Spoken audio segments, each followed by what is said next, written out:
আমাদের সকলের দাবি আমরা যার কাছে করতে পারবো সেই পৌরপিতা এখানে আছেন। কারণ আমরা যে যাই বলি না কেন, মালিক হলেন পৌরপিতা, উনি যেটা করতে পারবেন সেটা কিন্তু আমরা করতে পারবো না। আমার দাবি থাকবে পৌর মেয়রের কাছে, আপনি একটি ডাম্পিং স্টেশনের জায়গা বের করেন। এত জায়গা খাস পাওয়া যাচ্ছে, এত জায়গায় পাওয়া যাচ্ছে, আপনার সাথে আমরা থাকবো। আপনি কি জানেন যে আমি 3 মাসে যে মুরগিটা ব্রয়লার হয়ে 1 কেজি হওয়ার কথা তাকে আমি 15 দিনে বানাচ্ছি? আপনি কি জানেন সেই মুরগিটা আপনি খাচ্ছেন ফ্রাই করে?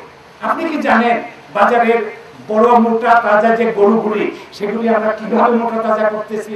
কাজে না, আপনি কিন্তু রেহাই পাবেন, আপনিও রেহাই পাবো না, আমিও রেহাই পাবো না। এটাই হলো পরিবেশ। অর্থাৎ আমি দূষণ করবো পরিবেশ, পরিবেশ আমাকে দূষণ করবে। সাভার পৌরসভার মেয়র তার সকল কর্মকর্তা কর্মচারীদের সাভারের পরিবেশ সুন্দর রাখতে, বিশেষ করে পয়নালা পরিষ্কার এবং ময়লা আবর্জনা ঢাকা আরিচা মহাসড়কে না ফেলতে নির্দেশ দেন। তিনি ড্রেনেজ ব্যবস্থা দ্রুত উন্নয়নে পদক্ষেপ নেয়ার ব্যাপারে এলাকাবাসীকে আশ্বাস দেন। উপজেলা প্রশাসন ও পৌর প্রশাসন তাদের উন্নয়নমূলক কার্যক্রমেও এদেশকে সম্পৃক্ত করেছেন।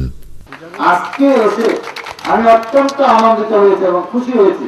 আমি আপনাদের পাশে থাকবো। এই পৌরসভা এই সাভারের পরিবেশ দূষণ মুক্ত করার জন্য আমি চেষ্টা করবো আপনাদের পাশে থাকবো। আমরা একটি ডেকে এলাকার পরিবেশ তৈরি করব। তাদের প্রথম নয়, আমরা তাদেরকে একটি ওয়ার্নিং দিয়ে দেবো যে আপনারা এটা এই পরিবেশ যাতে নষ্ট না হয় আপনারা চেষ্টা করেন। আপনারা এই ধরনের একটা সেমিনারে অংশগ্রহণ করেছেন। এই সেমিনারটা খালি একটা সেমিনার দিয়েই কিন্তু এই সমস্যার সমাধান হবে না। নিরাপদ পয়ঃনিষ্কাশনের সহযোগী স্বাস্থ্যসম্মত পায়খানা তৈরিতেও এদেশ সহায়তা করে থাকে এবং এগুলোর ব্যবহার বিধি ও রক্ষণাবেক্ষণ বিষয়ে প্রশিক্ষণ দিয়ে থাকে। নিরাপদ পানির জন্য টিউবওয়েল স্থাপন করে থাকে এই সমাজসেবামূলক প্রতিষ্ঠানটি। বাংলাদেশ সরকারের পরিবেশ সম্পর্কিত বিভিন্ন আইন তারা জনগণকে অবহিত করে। এতে ক্ষতিগ্রস্ত স্থানীয় এলাকাবাসী, পৌর প্রশাসন, উপজেলা পরিষদ ও উপজেলা প্রশাসনের কর্মকর্তাসহ যাদের দ্বারা পরিবেশ ক্ষতিগ্রস্ত হচ্ছে তারাও সম্পৃক্ত হয়েছে। এসব কার্যক্রমের মধ্যে সাভারে উপজেলা প্রশাসন এদেশের সঙ্গে যৌথ উদ্যোগে 50টি ইটের ভাটার মালিকদের অংশগ্রহণে দূষণ প্রতিরোধে কার্যকরী পদক্ষেপ গ্রহণ বিষয়ক এক প্রশিক্ষণ সভার আয়োজন করে।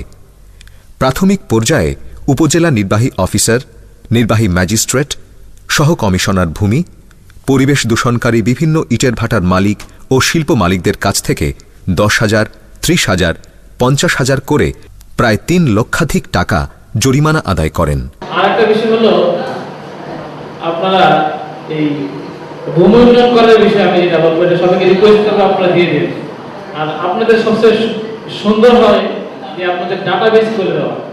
এদেশের সকল কার্যক্রমের সাথে আমরা সম্পৃক্ত এবং আমাদের গভর্নমেন্টের সকল কার্যক্রমের সাথে আমরা এদেশ এনজিওকে সম্পৃক্ত করি।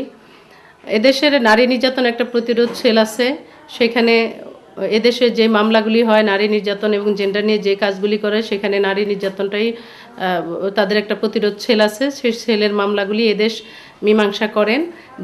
যেই কার্যক্রমগুলি এদেশ মীমাংসা করতে না পারেন সেগুলি উপজেলা মহিলা বিষয়ক কর্মকর্তা নারী নির্যাতন প্রতিরোধ সেলে এদেশ প্রেরণ করেন এবং আমরা সেই মামলাগুলি আমাদের এখানে এন্ট্রি করে আমরা সেই মামলাগুলি তাদের নিষ্পত্তি করি। যেসব মামলাগুলি আমরা নিষ্পত্তি করতে না পারি সেই মামলাগুলি আমরা থানায়, মামলার ধরন বুঝে থানা এবং উচ্চতর আদালতে, হাইকোর্টে বা সুপ্রিম কোর্টে, জেলা জজ কোর্টে আমরা পাঠিয়ে দিই। এদেশের অন্যান্য কার্যক্রমের সাথে আমরা জড়িত, জেন্ডার নিয়ে যে সভা সেমিনার করে, তারপরে আরও যে ট্রেনিং এবং মত বিনিময়ের সভায় আমরা অংশগ্রহণ করি এবং মাঝে মাঝে আমরা এদেশের কার্যক্রম পরিদর্শন করি। উপজেলা থেকে গিয়ে আমরা তাদের সার্বিক সহযোগিতা পাই এবং উপজেলার সকল সরকারি কর্মকাণ্ডের সাথে তারা সম্পৃক্ত হয়। আমরা যখন ডাকি আমাদের যে সভা সেমিনারে তারা আমাদের সাথে অংশগ্রহণ করে। পরিবেশ ও মাটির কার্যক্ষমতা সংরক্ষণে সাভার এলাকার কৃষকদের মাঝে এদেশ রাসায়নিক সারের পরিবর্তে জৈব সার বিতরণ করে। এই সার ব্যবহার করে কৃষকরা ভালো ফলন পেয়েছেন। মাঠ পর্যায়ে এদেশ কর্মীবৃন্দ বিষয়টি তত্ত্বাবধান করে থাকেন। এদেশ সমিতির সদস্য, আগে ট্রেনিং পাইছি ক্ষেতের, তারপরে জৈব সার দিয়ে ক্ষেত করছি। অন্য ক্ষেত্রে আমার ফসল ভালো হয়েছে। আমি এই গ্রামের এদেশের যারা সদস্য আছে, যারা কৃষক বিশেষ করে আর কি, আগে রাসায়নিক সার দিয়ে বা কীটনাশক ব্যবহার করে সবজি উৎপাদন করে বাজারে বিক্রি করত, বাজারজাতকরণ করত। এই লক্ষ্যে এদেশ, আমরা এই গ্রামের আমাদের যে সদস্য আছে এদেশের, তাদেরকে জৈব সারের উপর প্রশিক্ষণ দেই।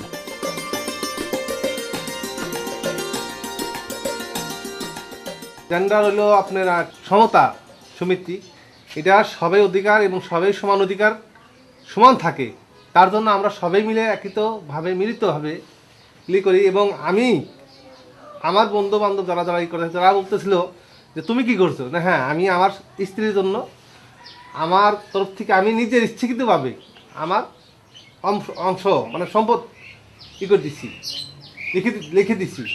এখানে জেন্ডার হিসেবে অনেক দিন মিটিং হয়ে যায়, জেন্ডার নারী সমান অধিকারের জন্য অনেক আলোচনা, অনেক কথাবার্তা বলে। এই সুযোগটা আমি পেয়েছি, আমার স্বামী আমার এই সম্পদ লিখে দিছে, তাতে আমি অনেক খুশি।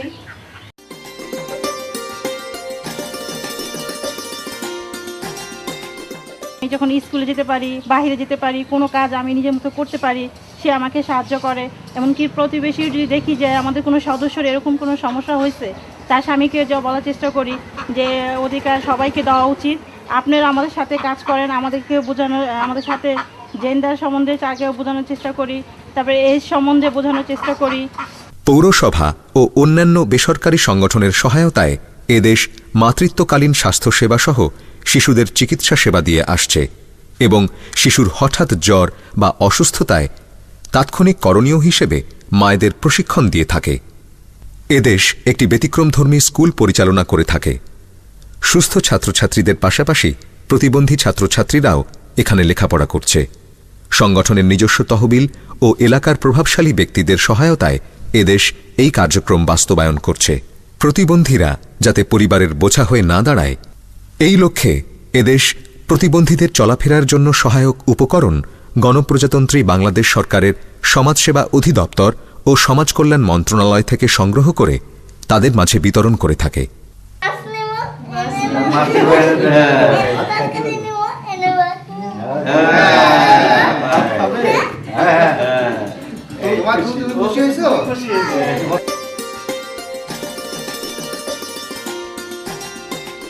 নির্বাচনের আগে আমি জনগণকে প্রতিশ্রুতি দিয়েছি, যারা গরিব দুঃখী অসহায় আছেন তাদেরকে বয়স্ক ভাতা, বিধবা ভাতা, ভিজিটি কার্ড, বিজিএফ কার্ড, দুস্থ মহিলাদের জন্য মানে সেবা, নারী নির্যাতন কথা বন্ধ করা, বাল্যবিবাহ বন্ধ করা, এগুলো প্রতিশ্রুতি দিয়েছিলাম এবং সেগুলো করতেছি।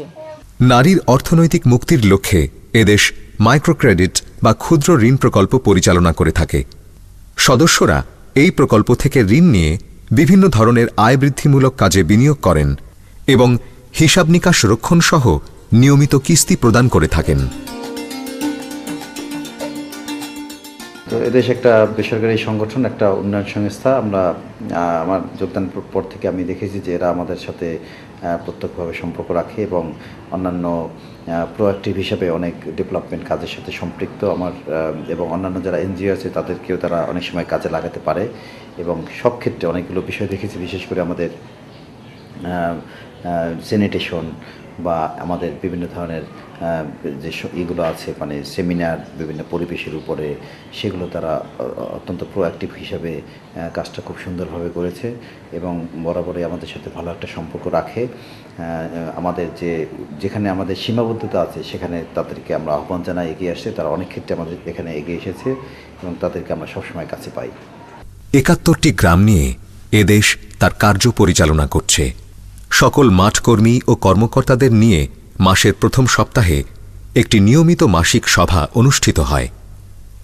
এই সভায় সকলের অংশগ্রহণের মাধ্যমে বিভিন্ন প্রকল্পের লক্ষ্য ও কর্মপরিকল্পনা বাস্তবায়নে দিক নির্দেশনা গ্রহণ ও তার মূল্যায়ন করা হয়ে থাকে। পিছিয়ে পড়া নারীদের নিয়ে দল বা সমিতি গঠন করা এদেশের একটি অন্যতম কার্যক্রম। পাশাপাশি ঘাতক ব্যাধি এইডস থেকে মানুষকে রক্ষার জন্যেও এদেশ বিভিন্ন প্রচারণা ও সচেতনতামূলক শিক্ষা কার্যক্রম পরিচালনা করে আসছে।